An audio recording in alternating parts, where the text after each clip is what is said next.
जिसका मन मस्त है उसके पास समस्त है। गुड इवनिंग, मैं हूं भानु भदौरिया और आप देख रहे हैं अपना प्यारा चैनल कोरोना फिजिक्स। आज हम लोग डिस्कस करेंगे सेंटर ऑफ मास से रिलेटेड कुछ न्यूमेरिकल्स। ठीक है, तो शुरुआत करते हैं। सेंटर ऑफ मास से रिलेटेड कुछ न्यूमेरिकल्स की शुरुआत करते हैं। तो पहला क्वेश्चन लेते हैं। एक स्क्वायर है जिसकी साइड लेंथ 1 है और उस स्क्वायर के कॉर्नर्स पर 1, 2, 3, 4 kg के पार्टिकल्स रखे गए हैं।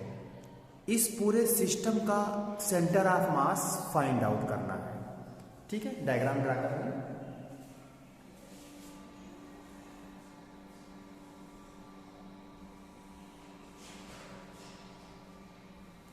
ये एक स्क्वायर है और इसके कॉर्नर्स पर 1 kg, 2 kg,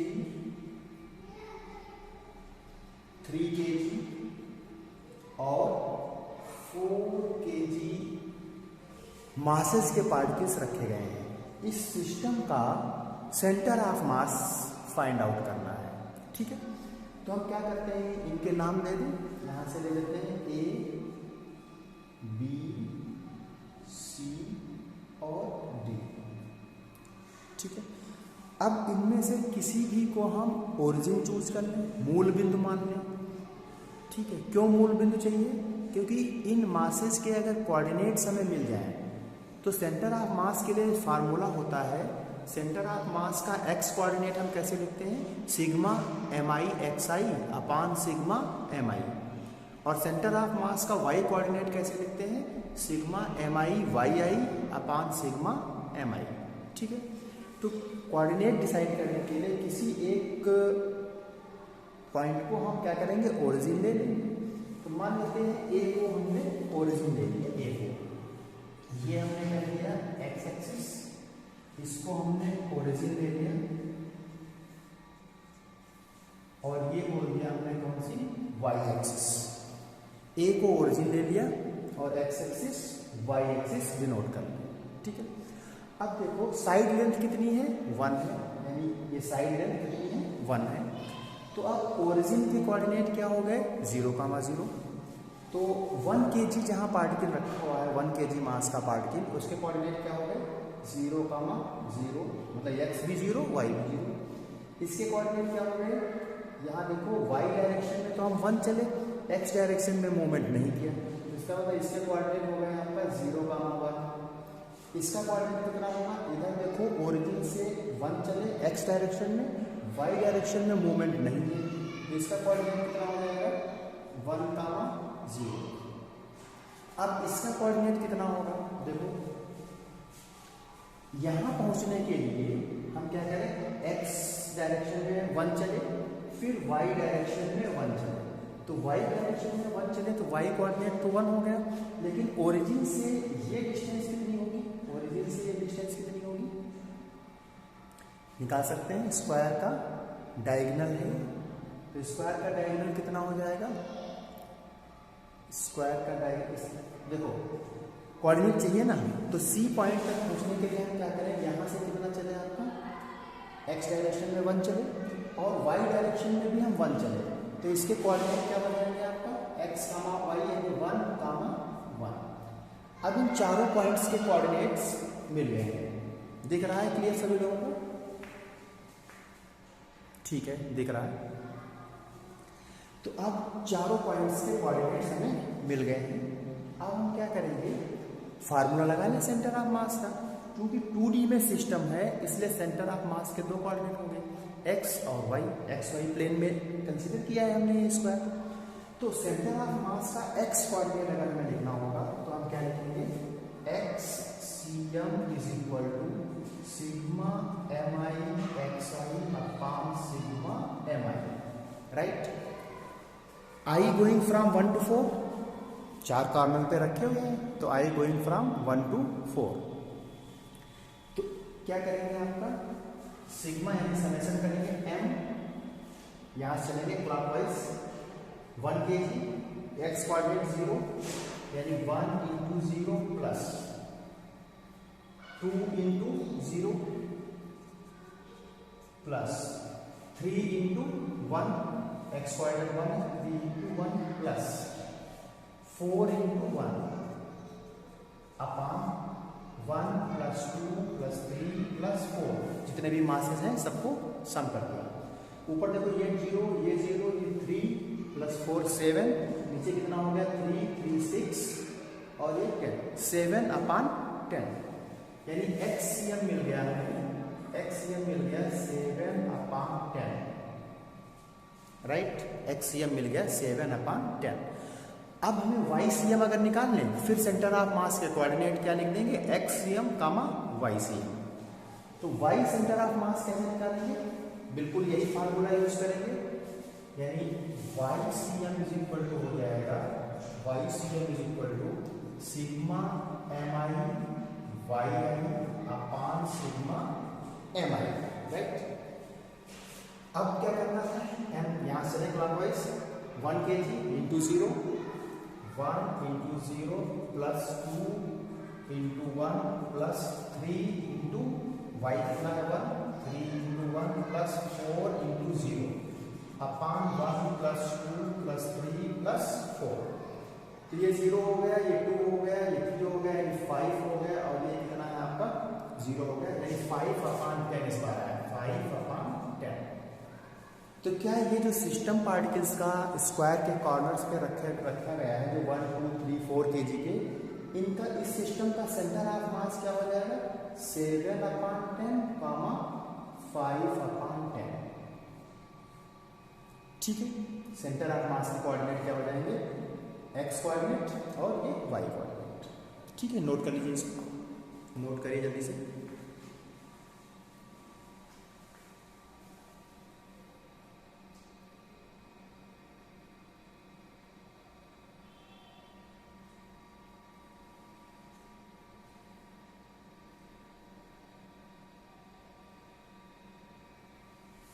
अब आपका सेंटर ऑफ मास से रिलेटेड एक क्वेश्चन है जो ऑब्जेक्टिव में भी आ जाता है और उसको हम प्रूफ करके भी दिखा रहे हैं।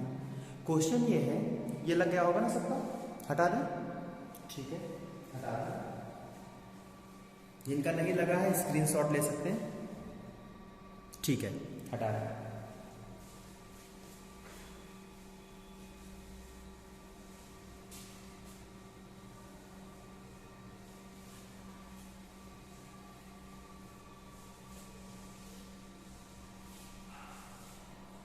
अब एक क्वेश्चन है कि एक सिस्टम है 2 पार्टिकल्स का जिनके मासेस m1 m2 या जनरलाइज कर लीजिए आप अपनी चॉइस से मासेस ले सकते हैं।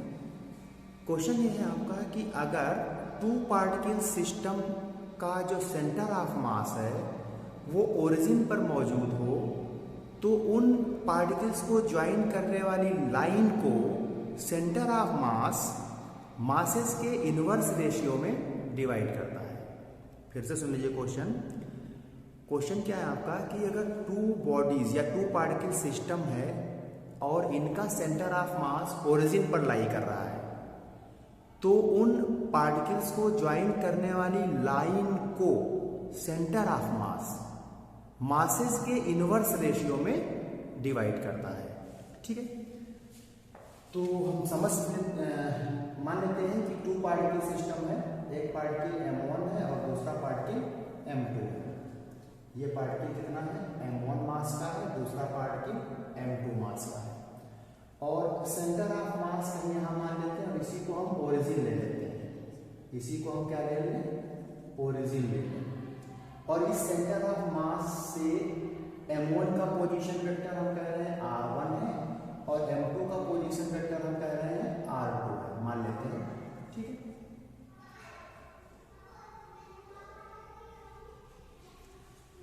अब आपको ये प्रूफ करना है कि r1 upon r2 is equal to m2 upon m1 ठीक है।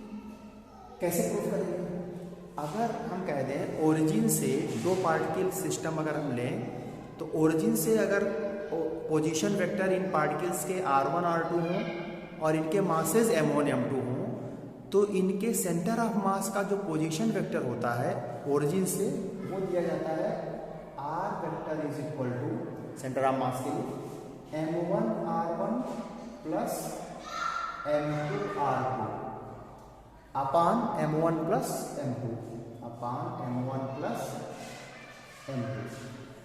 अब देखो हमने सेंटर ऑफ मास को ही ओरिजिन चूज कर लिया है, तो ओरिजिन सेंटर ऑफ मास ही है, इसीलिए उस ओरिजिन से उसी का पोजीशन वेक्टर क्या होगा 0, तो ये आर वेक्टर क्या हो गया 0, तो इसको हम 0 रख दें। तो जब हम इसको 0 रखेंगे तो हमारे पास बचेगा क्या, ये भी मल्टीप्लाई होके जाएगा 0 हो जाएगा, हमारे पास बचेगा क्या m1r1 प्लस m2r2, राइट। क्या यहाँ से देखो हम लिख सकते हैं, यहाँ से क्या लिख सकते हैं, हम लिख सकते हैं r1 upon r2 is equal to m2 upon m1, ठीक है, दिख रहा है आपको। इसका मतलब है कि अगर टू पार्टिकल सिस्टम का सेंटर ऑफ मास ओरिजिन ले लिया जाए तो वो सेंटर ऑफ मास उन पार्टिकल्स को ज्वाइन करने वाली लाइन को मासेस के इनवर्स रेशियो में डिवाइड करता है, ठीक है, दिख रहा है। वो पूछा जाता है ऑब्जेक्टिव में, तैयार रखिएगा, इसको नोट कर लीजिए, ठीक है, नोट कर लीजिए फटाफट, फिर अगला क्वेश्चन लेते हैं।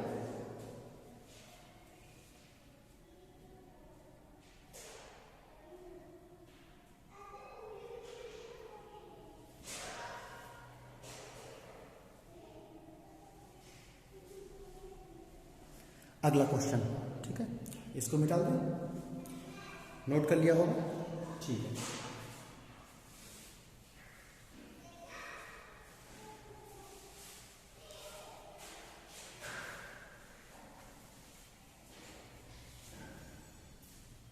अब ये क्वेश्चन आपका है सेंटर ऑफ मास से रिलेटेड है। कोई 10, 20 और 30 यूनिट मास के पार्टिकल्स हैं, इनको किन्हीं पोजीशंस पे रखा गया है।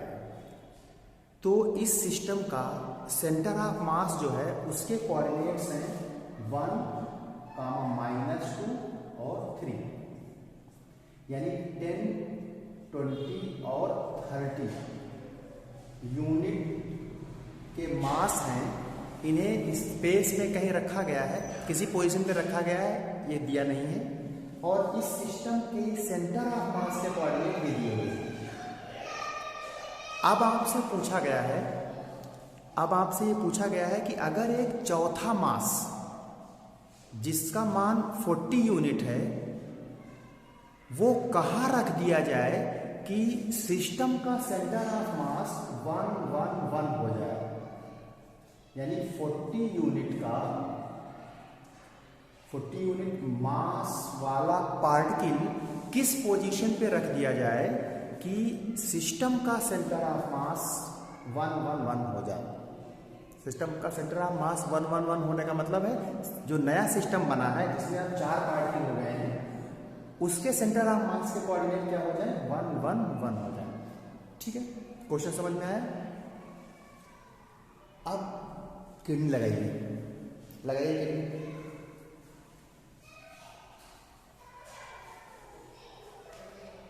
ठीक है, चलिए शुरू करते हैं। देखो किडनी आपने लगाई होगी, हमने मान लिया कि जो ये 10 kg वाला है, ये 10 kg वाले का चूंकि देखो कितने XYZ यानी स्पेस में रखे गए हैं, या 3 डायमेंशन में किसी, जैसे आपका क्यूब हो गया, क्यूब वगैरह में कहीं रखे गए हैं, या आपका स्पेस में कह दें ये कहीं रखे गए हैं, क्योंकि कोऑर्डिनेट कितने हैं, 3 है XYZ। तो मान लेते हैं 10 यूनिट मास का जो पार्टिकल है उसका जो कोऑर्डिनेट्स हैं वो x1, y1 और z1 है। ऐसे ही 20 kg वाले के जो कोऑर्डिनेट्स हैं वो क्या है आपका, x2, y2 और z2 है। 30 वाले के हम मान लेते हैं कितना, x3, y3 और z3। अब इस सिस्टम का सेंटर ऑफ मास के कोऑर्डिनेट ये दे रखे हैं, तो क्या किसी सिस्टम के सेंटर ऑफ मास के कोऑर्डिनेट के लिए हम लोग लिखते हैं XCM is equal to m1x1 plus m2x2 plus m3x3 upon m1 plus m2 plus m3। तो क्या हम कह सकते हैं कि इस सिस्टम का जो x कोऑर्डिनेट है उसको हम लिख सकते हैं इस तरीके से, यहाँ लिखते हैं सेंटर ऑफ मास xcm, क्या लिखेंगे xcm कितना दे रखा है 1, तो क्या लिखेंगे 1 इज इक्वल टू क्या लिख सकते हैं m1 x1, m1 10 हो गया x1 ये है plus m2 x2 20 x2 plus m3 x3 अपान m1 plus m2 plus m3, या यहां से निकाल सकते हैं कितना हो गया आपका 40 30 30 ये 60 हो गया, यानी हमारे पास आ गया आपका 60 is equal to 10x1 plus 20x2 plus 30x3। बात समझ रहे हैं ना आपको? ये मासेस दिए थे, कहाँ रखे गए ये नहीं बताया गया था, लेकिन इनके सेंटर ऑफ मास के कोऑर्डिनेट ये दिए हुए हैं। हमने मान लिया ये मासेस कहाँ रखे गए थे, इन पोजीशंस पर रखे गए हैं। तो इनके सेंटर ऑफ मास का x कोऑर्डिनेट क्या होगा, m1 x1 plus m2 x2 plus m3 x3 अपान m1 plus m2 plus m3। तो x कोऑर्डिनेट कितना है 1 है, इसलिए 1 इज इक्वल टू यही फार्मूला लगा के लिख दिया। ये इक्वेशन आई, इसको और सिंपल कर लेते हैं, और सिंपल करने 0 हटा दें, तो हम 0 हटा दें और 0 ही हटा दें, ज़्यादा सही रहेगा। तो ये 6 इज इक्वल टू आ गया कितना x1 plus 2x2 plus 3x3, equation number 1 x coordinate आया। अब y कोऑर्डिनेट लिखना होगा तो बिल्कुल सिमिलरली y कोऑर्डिनेट लिख लेंगे। y कोऑर्डिनेट दिया कितना है हमारा -2, तो क्या हम लिख सकते हैं बिल्कुल सिमिलर, ऐसे चलेगा, बस यहाँ क्या होगा y1 y2 y3 होगा और यहाँ क्या हो जाएगा -2 हो जाएगा। तो क्या हमारे पास आ जाएगा -6, यानी हमारे पास आ जाएगा -6 नहीं 2 है आपका, तो ये हो जाएगा 120,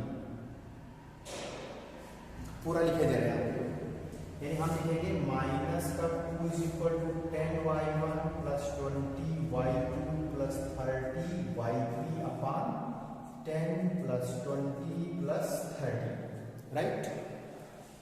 अब इसको सॉल्व कर लो, ये हो गया 60, 120 हो जाएगा, 120 हो जाएगा, 0 मार देंगे तो क्या मिलेगा हमें -12 is equal to y1 plus 2y2 plus 3y2, question number 2। Question number 2 ऐसे ही क्या इक्वेशन नंबर 3 निकाल लेंगे जेड कोऑर्डिनेट के लिए। तो इक्वेशन नंबर 3 निकालेंगे तो वो क्या होगा आपका, जेड कोऑर्डिनेट कितना है आपका, सेंटर ऑफ मास का 3, तो बस इसी में क्या कर लेंगे हम, यहाँ पर z1 z2 z3 और यहाँ पर कर देंगे 3, तो ये 6 3 180 आ जाएगा, 0 मार देंगे तो थर्ड इक्वेशन आपकी आ जाएगी 18 is equal to z1 plus 2 z2 plus 3 z3, ये इक्वेशन नंबर 3 आ गई। दिख रही है सबको? इक्वेशन नंबर 3 दिख रही है? ठीक है, दिख रही है।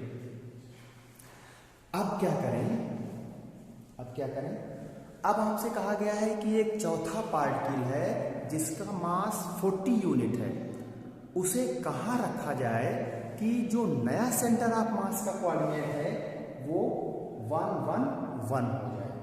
ठीक है, तो कुछ नहीं करना है इसमें, बस यहाँ ये रखे थे 3, अब 4 हो जाएंगे और फिर उनको क्या करेंगे, x कोऑर्डिनेट के लिए यही फार्मूला लगाएंगे, बस एक और बढ़ जाएगा, यहाँ पर क्या हो जाएगा x4 और बढ़ जाएगा 40 x4, ऐसे ही इनमें भी क्या बढ़ जाएगा y4 और z4 बढ़ जाएगा। कोऑर्डिनेट अब जो मान लेते हैं कि अब जो 40 kg वाला है उसे कहाँ रख दिया गया, x4, इसको मान लिया कि इसे कहाँ रख दिया जाए, x4 y4 और z4 पोजीशन पे इसको रख दिया गया, जिससे कि अब पूरे सिस्टम का सेंटर ऑफ मास 1 1 1 पर शिफ्ट हो गया है। तो अब ऐसे ही 3 इक्वेशन हम और बना लेंगे, उसमें मासेस कितने हो जाएंगे, अब 4 हो जाएंगे, कोऑर्डिनेट भी 4 आ जाएंगे। तो अब उसको कैसे लिखते हैं, यहीं से देख लीजिए, x कोऑर्डिनेट कितना है 1, ठीक है, तो यहीं पे हम लिखेंगे, बस यहाँ पे क्या है प्लस का 40 x4 हो जाएगा, यहाँ पर प्लस 40 हो जाएगा। ठीक है, तो इक्वेशन हम लिख रहे हैं सीधे सीधे ऊपर का हटा दें, नोट कर लिया, तो ये हम हटा दे रहे हैं यहाँ से।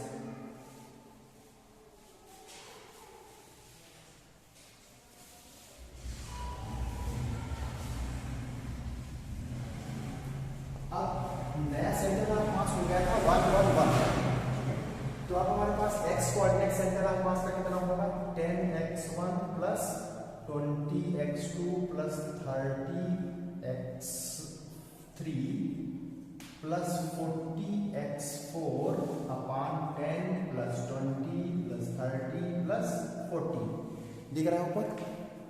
ठीक है, दिख रहा सबको। तो ये कितना हो गया 160 था, 40 और ऐड हो गया 100 हो गया। ऊपर कितना हो गया आपका?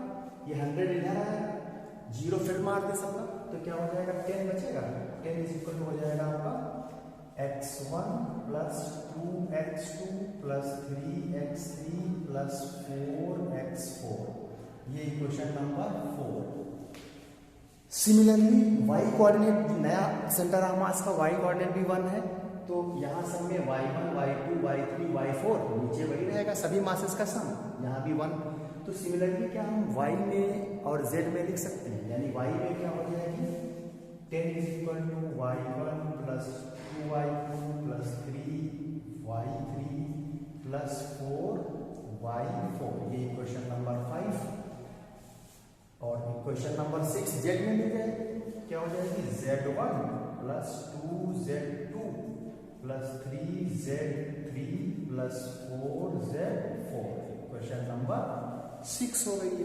राइट, बात फॉलो हो रही, समझ रहे हैं आप लोग? यस, कमेंट करके बताइए। ठीक है, अब क्या करेंगे, देखो मन की आंखों से, अगर इक्वेशन नंबर 4 से इक्वेशन नंबर 1 माइनस कर दें, इक्वेशन 4 से इक्वेशन नंबर 1 माइनस कर दें, यानी 4 माइनस 1, तो देखो क्या हो जाएगा 4 ये रही 1 ये रही, जरा माइनस करो तो उधर 10 माइनस 6 कितना बचा 4 इक्वल x1 मर गया, ये मर जाएगा, ये मर जाएगा, कितना बचेगा 4x4, तो 4x4, तो क्या x4 मिल गया हमें 1। ऐसे ही क्या करें 5 माइनस 2 इक्वेशन 5 ये वाली माइनस इक्वेशन 2 ये वाली, ये करें तो क्या हो जाएगा आपका 5 माइनस, अब ये इसमें से ये माइनस करेंगे तो 10 माइनस माइनस 12 यानी 22 हो जाएगा, और इधर से इतना मर गया, फिर क्या बचा 4y4 इज इक्वल टू 22, यानी 22 इज इक्वल टू क्या किया हमने 5 माइनस 2 किया, तो बचा 22 इज इक्वल टू 4y4, यहां से y4 मिल गया 22 अपान 4, यानी 11 अपान 2। अब क्या करें 6 माइनस 3 कर दें, तो 6 ये रही माइनस 3 यानी ये रही, तो 6 माइनस 3 करेंगे तो 10 माइनस 18 माइनस 1 बचेगा, और इधर बचेगा आपका 4z4। तो जब हम करेंगे 6 यहाँ लिखें 6 माइनस 3 करेंगे तो हमारे पास बचेगा minus 8 is equal to 4z4, यानी यहां से z4 मिल गया हमें, कितना मिल गया z4 मिल गया हमें कितना माइनस का 2। राइट, तो क्या अब जो 40 यूनिट मास का पार्टिकल रखा गया था उसके कोऑर्डिनेट मिल गए कि कहाँ रखा गया था, जिससे कि सेंटर ऑफ मास जो 1 माइनस 2 और 3 पर था वो बदल करके 1 1 1 हो गया था, तो वो क्या मिल गया कोऑर्डिनेट x मिला 1, y मिला 11/2 और z मिला -2, यानी 40 kg जो था, ये हटा दें, नोट कर लीजिए, नोट कर लीजिए, नोट कर लीजिए, हम वेट कर रहे हैं, फटाफट नोट करिए, और ऐसे क्वेश्चन मिलेंगे। बाकी लोगों को होली की मस्ती में मस्त रहने दीजिए, और यही मौका है जब आप बाकी लोगों से ज़्यादा नंबर स्कोर करने के लिए आगे कदम बढ़ा सकते हैं। ठीक है, तो क्या आपका 40 kg वाला कहाँ रखा गया था, उसके कोऑर्डिनेट मिल गए, यानी हमें मिल गया कि 40 kg वाला कहाँ रखा जाए, 40 kg का यूनिट दिया नहीं था, 40 यूनिट मास था, तो ये कहाँ रखा जाए, ये रखा जाए आपका x4 मिला था 1, तो 1 कामा 11/2 कामा -2। इस पोजीशन पर अगर 40 यूनिट वाला रख दिया जाए तो नया सेंटर ऑफ मास क्या हो गया था, 1 -2 और 3 से चेंज होकर नया सेंटर ऑफ मास क्या हो गया था, 1 1 1। ठीक है, ऐसे क्वेश्चन आएंगे, प्रैक्टिस कर लेना अपने हिसाब से। ठीक है, अपने आप क्वेश्चन डिजाइन कर सकते हो ऐसे जैसे हमने लिया था, और आप कैलकुलेशन कर सकते हैं। हटा दें इसको, नोट कर लीजिए, कुछ लोग नोट कर रहे होंगे भी।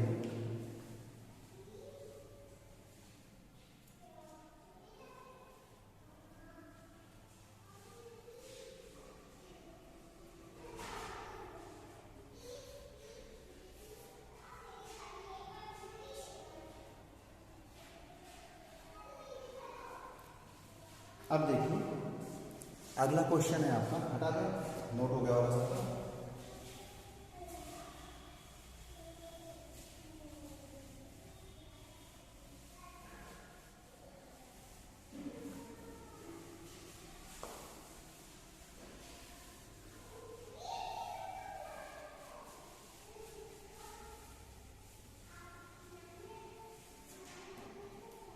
अब एक क्वेश्चन है आपका कि 10 kg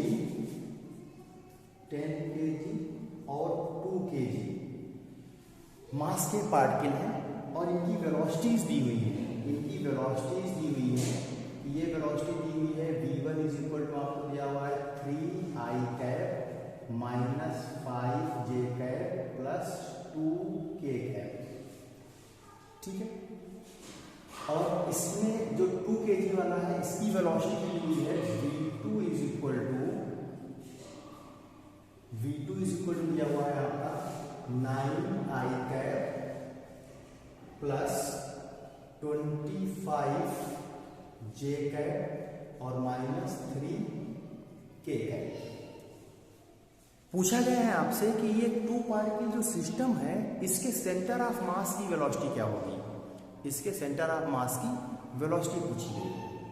तो क्या हम लोग क्लास में डिस्कस कर चुके हैं कि सेंटर ऑफ मास की जो वेलोसिटी होती है उसको हम लिखते हैं VCM इज इक्वल टू, क्या लिखते थे, m1v1 प्लस m2v2 अपान m1 plus m2। 2 particle system है इसलिए m1 प्लस m2। तो क्या हम ये वैल्यू रख लें, यहाँ पे वैल्यू रख लेंगे और कैलकुलेट कर लेंगे। कैलकुलेट करिए और आंसर बताइए। आपको कॉमा लगा के डिजिट लिखनी है, आई कैप जे कैप नहीं लिखना है। ठीक है, आंसर कमेंट करिए जल्दी से। जब हम वैल्यू रखेंगे तो यहाँ पर कितना होगा, देखो 30i cap minus 50j cap plus 20k cap, multiply करने के बाद लिख रहे हैं, plus 18i cap plus 50j cap minus 6k cap और अपान में 10 प्लस 2। तो ये सर 50-50 मर गया, 30 और 18 48 हो गया, और 20 माइनस 6 14 हो गया, यानी हो गया 48 i cap plus 14k cap upon 12 centre of मास की वेलोसिटी। नोट कर लीजिए, क्या देखो यही आ रहा है आप लोगों का, जिनका आ गया है वो यस लिख के कमेंट कर दें। आ गया होगा शायद सभी लोगों का।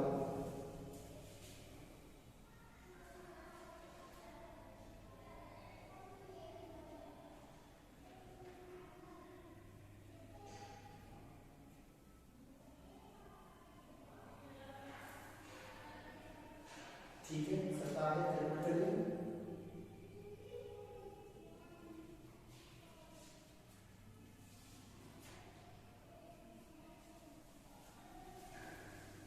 अब एक क्वेश्चन करते हैं जो अक्सर आ जाता है। क्वेश्चन क्या है, नोट कर लिया होगा, हटा दें। ठीक, हटाते हैं।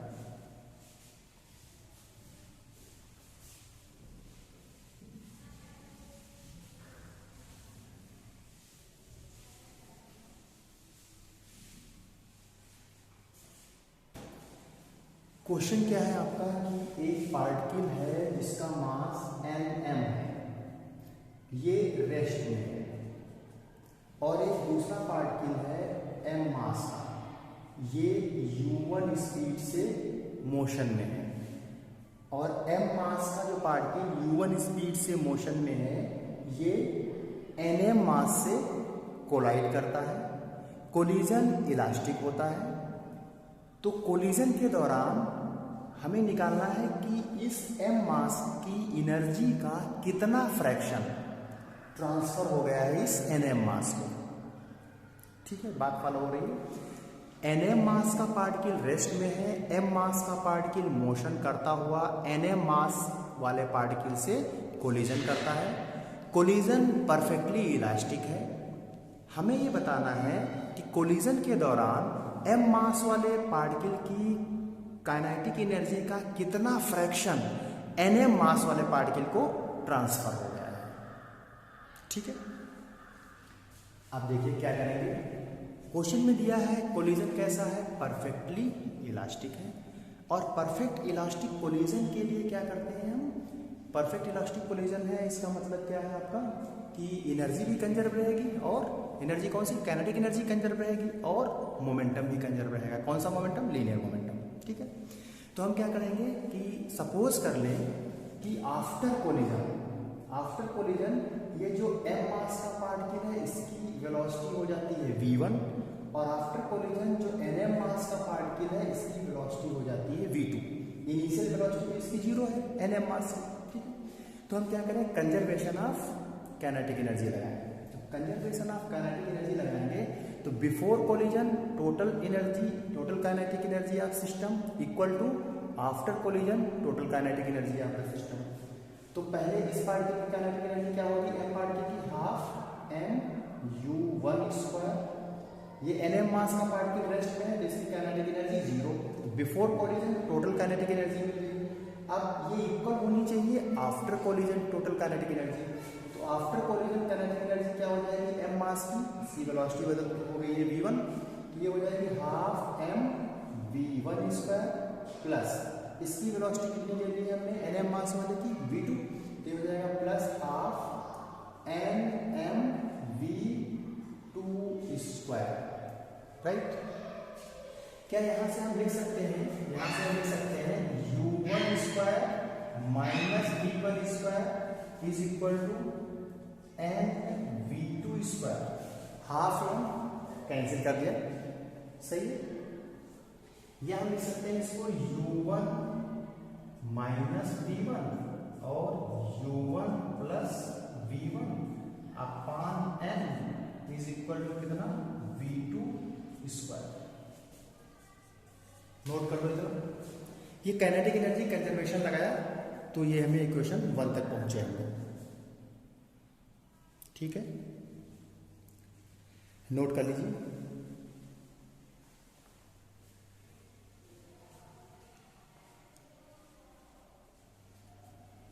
नोट कर लिया होगा।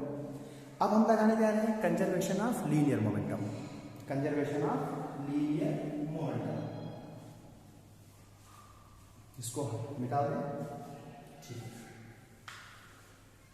ये भी मिटा दें, नोट कर लिया होगा सर, डायग्राम बना लिया होगा। ओके,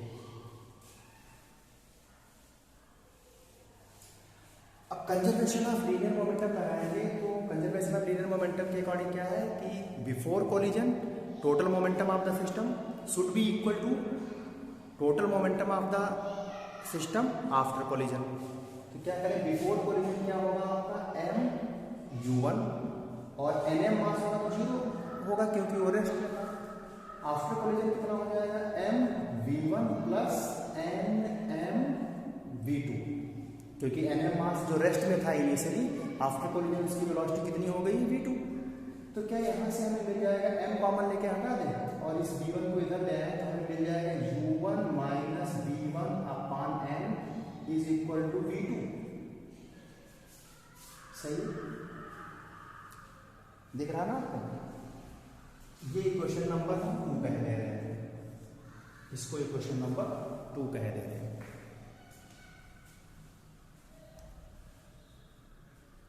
नोट कर लिया होगा। अब क्या करें, देखो इक्वेशन 1 एंड 2, इक्वेशन 1 में इक्वेशन 2 से V2 की वैल्यू फिट कर दें, देखते हैं कुछ कंक्लूजन मिलेगा शायद। तो इक्वेशन 1 में V2 की जगह पर ये वैल्यू फिट कर दें, तो फिट कर देते हैं। तो फिट करेंगे इक्वेशन 1 में क्या रखेंगे, U1 minus V1 upon m का होल स्क्वायर। तो यहाँ से हटा दें, यहाँ पे क्या रखें, U1 minus V1 upon m का होल स्क्वायर। तो क्या यहाँ से देखो U1 माइनस V1 1 यहाँ से मर जाएगा, और n स्क्वायर यहाँ पर होगा, एक n यहाँ से मर जाएगा।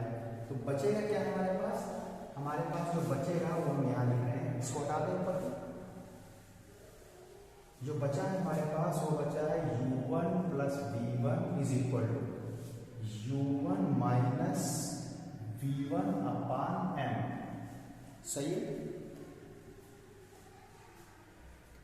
दिख रहा होगा सबको, नोट कर लीजिए।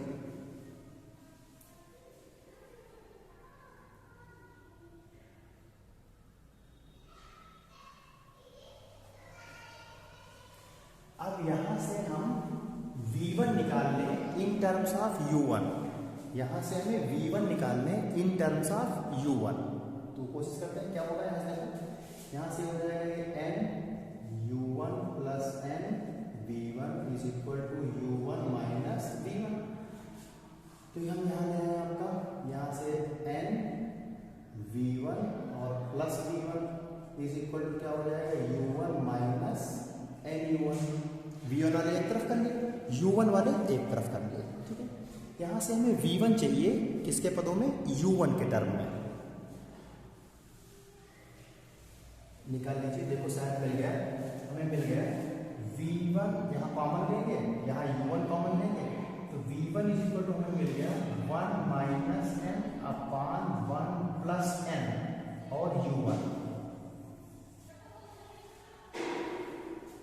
तो V1 मिल गया in terms of U1, right. अब देखिए क्या करना है, पूछा था कि कोलिजन में fractional change in kinetic energy कितना हुआ, किसका, m मास का पार्टिकल का जो कि मोशन में था और कोलाइड करता था nm मास के पार्टिकल से जो कि रेस्ट में था। तो m मास वाले पार्टिकल की काइनेटिक एनर्जी में फ्रैक्शनल चेंज पूछा है, तो अब हम लिख रहे हैं फ्रैक्शनल चेंज, ये बात नोट कर ली। तो fractional change in kinetic energy का मतलब क्या है आपका, जितनी थी बिफोर कोलिजन माइनस जितनी हो गई आफ्टर कोलिजन अपान जितनी थी बिफोर कोलिजन। तो change, fractional change in kinetic energy अगर लिखें तो fractional change in kinetic energy का मतलब जितनी थी कितनी थी, m मास का ही पार्टिकल तो मोशन में था, तो m मास की पार्टिकल U1 वेलोसिटी से मोशन में था, तो उसकी काइनेटिक एनर्जी थी कितनी, half m U1 square minus कितनी रह गई, आफ्टर कोलिजन कितनी काइनेटिक एनर्जी रह गई, हाफ m V1 स्क्वायर, क्योंकि आफ्टर कोलिजन m मास के पार्टिकल की वेलोसिटी क्या हो गई, V1, minus half m V1 square upon जो थी हाफ m U1 स्क्वायर। यहां से भी देखो हाफ कॉमन लेके कैंसिल कर सकते हैं, fractional change in kinetic energy, यहां से हाफ कॉमन लेके कैंसिल कर दीजिए। तो हाफ कॉमन लेके जब आप कैंसिल कर देंगे देखो क्या बचेगा,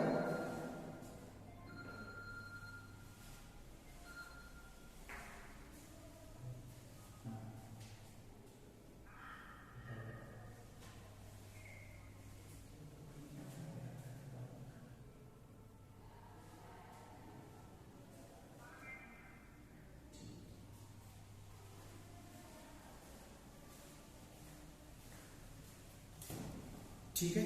हाफ कॉमन करके कैंसिल कर दिया होगा, तो आपके पास बचा कितना है, आपका कितना बचा है आपका, यहाँ से हाफ कॉमन हो जाएगा, कैंसिल हो जाएगा, तो जो बचेगा हम यहीं पे लिखे दे रहे हैं, यहाँ बचेगा U1 square minus V1 square upon U1 square.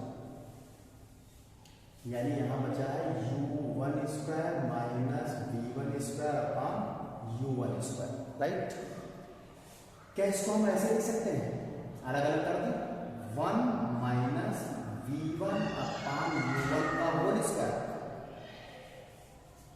Adjust कर लो इसको, क्या लिख सकते हैं इसको ऐसा, u1² माइनस v1² को u1² माइनस v1² अपान u1² को हमने लिख दिया 1 माइनस v1 अपान u1 का होल स्क्वायर। और क्या देखो यहाँ से v1 अपान u1 वैल्यू यहाँ रख दें, v1 अपान u1 1 माइनस m अपान 1 प्लस m, तो यहाँ रख देते हैं।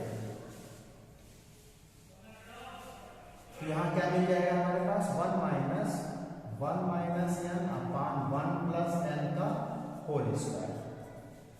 और इसको सॉल्व करो, देखो क्या मिल रहा है, सॉल्व करके जल्दी से देखो क्या मिल रहा है, ठीक है। सॉल्व करके देखो क्या, कुछ एक राज की बात लगानी पड़ेगी, राज की बात लगानी पड़ेगी, फिर मिल जाएगा आपको। क्या मिल रहा है देखो, क्या मिल रहा है 1 प्लस n का whole square minus 1 minus n का होल स्क्वायर, नीचे 1 प्लस n का होल स्क्वायर, राइट, यही मिला। ऊपर देखो क्या कुछ हम लिख सकते हैं राशि की बात, डायरेक्ट लिख दीजिए या तो स्क्वायर करके लिख दीजिए, या आपको पता होगा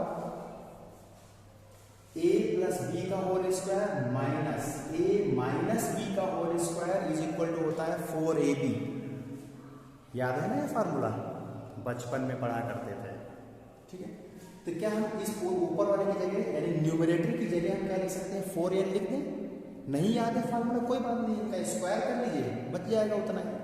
तो क्या फाइनली हमारे पास आ जाएगा 4n अपान 1 प्लस n का whole square. Fractional change in kinetic energy मिल गया हमें 4n अपान 1 प्लस n का होल स्क्वायर। देखो यहाँ पर हमने n दे दिया है और मास लिया है nm और m। एग्जाम में आपका दे सकता है 2 kg का और 10 kg का, तो 2 kg और 10 kg अगर कर दे तो n कितना हो गया, 5 हो गया ना। तो n की जगह 5 रख करके उस केस में हम fractional change in kinetic energy निकाल लेंगे, ठीक है। नोट कर लिया होगा। तो आज अब हम लोग इतना ही रखते हैं, नेक्स्ट क्लास में मिलते हैं। Good night.